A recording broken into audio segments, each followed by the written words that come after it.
Welcome everyone to another episode of Harebrained Games, the week in games. We are wrapping up January, and I can't tell you how much I'll be glad to see the cold weather go, hopefully for a while. Not entirely convinced we won't have some cold weather in February or March or April, but definitely won't miss the snow and the breakdowns and the longer commutes. But that said, snow days are opportunities for board gamers, and I did my best to play my part. So I hope you're all doing well. Let's get to the news. Exciting news on the front of those of us who liked the original Clash of Cultures, a 4X Civilization game released back in 2012, I believe. There's a brand new edition that's being introduced by WizKids sometime later this year, hopefully, that is basically a remaking of Clash of Cultures. What's exciting is it comes complete with all of the expansions and also a host of enraged dissenters on BGG who are unhappy that there's not an upgrade path for an 8-year-old game that an entirely different publisher produced. Never will understand that, but not getting into that fray. But I'm excited for it. As someone who can't stand to not have a new version of a new game out there in the world when he has the old version of the game, I'm pretty sure I'm going to buy it. And if I need to, I'll sell the old version if it turns out it's everything I wanted and more. But exciting news for Clash of Cultures fans. In other news, the designer or the publisher of Coimbra, one of my most delightful games of 2019, is going to come out with a new game, Alma Mater. This is a seemingly more sedate game where you are building reputation and standing for a school in the 15th century, so looking forward to that. In other oddity news, Truffle Shuffle. No, this is not the expansion to Morel's The Mushroom Game. This is actually a game about arranging chocolates. My problem with games that are about food is that pretty much it just makes me want to eat food instead, but, caveat belli emptor. And finally, Cosmic Encounter is a game that I have played many times in the past, a wacky space game that focuses more on the people and their maddening ways than on any sort of tightly and integrated gameplay. I've never imagined playing it with less than like 6 or 7 people, but yet Cosmic Encounter Duel is being produced. This is a 2-player game of Cosmic Encounter. This one is just out of the blue for me. It was announced earlier this month, and color me suspicious, but I will be duly impressed if they can pull off a 2-player version of Cosmic Encounter. So that's it. Let's get to my question of the week. So one of the questions, or one of the comments that people have had as I meet with my gatherers in this area from time to time is that in my reviews, I never mention difficulty. I mention complexity, but I don't mention difficulty. And that was interesting, and it's correct. And I think whether it's or not, it's because I find it so subjective to classify. Something that is difficult for me is anybody that's been to a game conference and watched me play games knows that there are people that run roughshod over me mentally and being able to find a game not a lot difficult or parse and integrate and understand and strategize a game. And so difficulty is an interesting thing to try to say. I guess I feel ill-equipped as any sort of advisor role for people who look at the challenge of dissecting, honing, mastering, a game. So I'm kind of muddling that there. But suffice to say, there are games I consider hard, like really hard. Hostage Negotiator was a really hard game for me. And I don't usually like to play games that are intentionally difficult.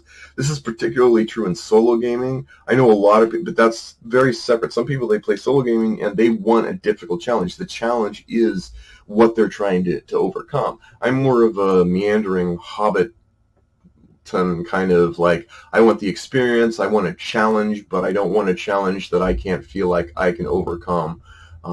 So difficulty is a difficult thing for me to talk about in reviews. If it's of interest to people, I will, but I do think that people generally understand that difficulty, how difficult a game is going to be completely different for me than others in different varying mindsets and different places in the lifespan of a board gamer, from what's a board game to I've mastered Die Macher. So anyway, that's the question of the week. Not the most exciting one, but thank you for my ever critical cohorts nearby for bringing that up. So let's get to my 3 games. All right, so Salmon Run is a game that's been around for a while. That is a racing game of you as a fish trying to make your way upstream. Still really like this game. There's an expansion to it that I do believe I'll get, but it was introduced a few years ago.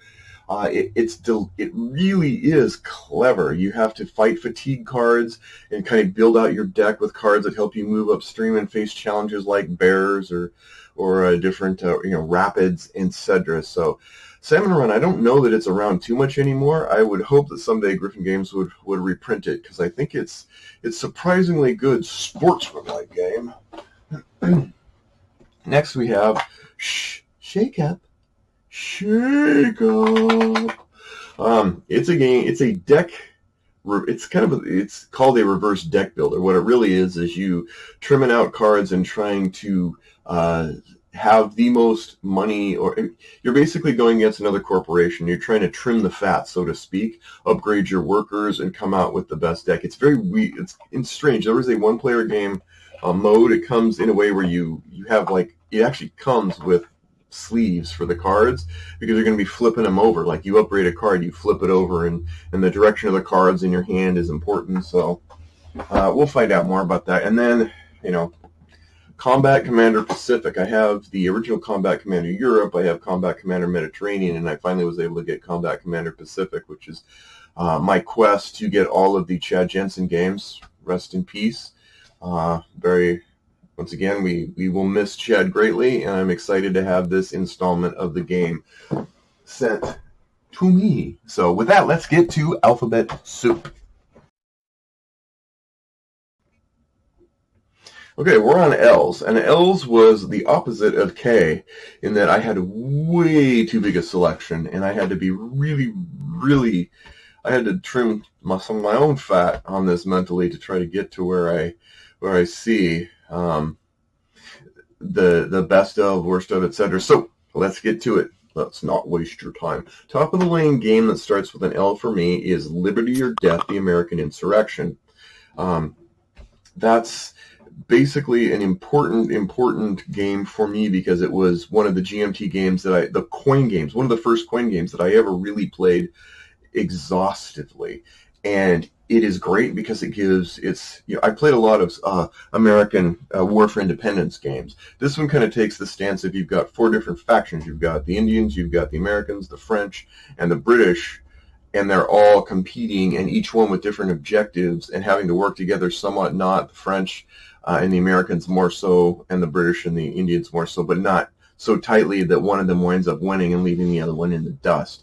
Bottom of the barrel, this is probably not going to be anyone's. I might ruffle a few feathers, but I never liked Lost Cities. I never did. I know it's a great game for people. It's extremely popular, extremely good designer, but it just never, I played it and always wanted to play something different, and that's usually the sign that it's not the game for me. Came out of nowhere, on the other hand, is Llama, which is still as simple, equally as simple, with betting, basically, and yet I love that game, and that game is a blast to play, simple to teach, simple to play, great stuff. Riches to Rags, the game that I started off playing a ton of, and then it just dropped and fell off the map, was Lords of Waterdeep. No bad reason why. It's a solid worker placer game in a Dungeons and Dragons kind of setting, but it became nondescript. Even with the expansion, I still didn't feel like it. It was just kind of too in the middle for me, like a Euro game or an adventure game, and it just said, here's all the common pieces, and it just became too common for me, I guess. Yeah. However, I do want to add a new category this week that is the Rags to Riches game, which is a game I started off despising but ended up being one of my favorites. Lord of the Rings, the living card game, when I first played it a couple times, I didn't like it. I only had the core box. I didn't have any expansions. I just didn't hit me, and I was not having a good time, and I did not like it. Then like 2 years later, I pulled it out of the box again and played it, and then it just hit me. Like it was the right time, the right place hit me. Started adding, I got expansion after expansion. I'm like, I get this now. This is really exciting. I'm really having a good time. So it went from a 4 to I think an 8 in my rating. So that's why I never truly close the book on a game. Even if one I don't think I like, I can almost always be convinced, unless it's the most rarest of terrible games, to give it another shot, because I never know. The Meaty Mighty Manwich game is no contest. Lisboa from Vital Lacerda, about remaking the city of Lisboa after an earthquake. Gears and pulleys and knobs, oh my. Test of Time. No game has been played more and enjoyed more than Lord of the Rings: The Confrontation. This is a Stratego-like game that is so perfect and so perfectly fits the special abilities of each character in the Lord of the Rings. My wife can be taught it. I can be taught it. We can play it. It's a test of you against the mind of your opponent, but it's also a test of you and just kind of like how you're going to, I mean, you play 10 games of this and you're going to be trying different things to try to trick out your opponent on where your pieces are. It's the bomb. Comeback Tour. This is games that I'd like to see redone. I would like to see more games in the Legends of Andor universe. I don't need necessarily to have another game of Legends of Andor. The artwork and the style and just it's great. It is a puzzle game. It is not. The expectation needed to be set. The Legends of Andor is about solving a puzzle in a game much more so than it is about running around with RPG stats like a Terranoth world or something like, Runebound or such. But with that light, I'd love to see more games in the Legends of Andor universe. And honorable mentions, this is going to be a surprise.